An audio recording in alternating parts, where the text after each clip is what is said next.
السلام عليكم ورحمة الله وبركاته. اليوم غنشوفو كيفاش نبدلو الترموستات ديال الثلاجة اللي هو العطل اللي كيكون منتشر او كيكون السبب الرئيسي ديال العطل في الثلاجات. اذا اول حاجة نحيدو عند البلاصة.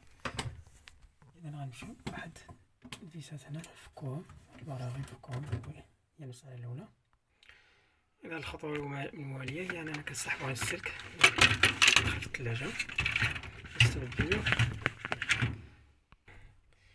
إذا من بعد كنخشيو السلك الجديد ديال الترموستا جديدة، كنسرحوه مزيان باش يوصل بطريقة مزيانة. إذا داكشي اللي بقى من السلك كنتنيبها بهاد الطريقة، وكنعاود نحيد عند المفتاح باش نحيد الترموستا القديمة، ونعقل على كل كابلي من خرجتو رجعو لبلاصتو.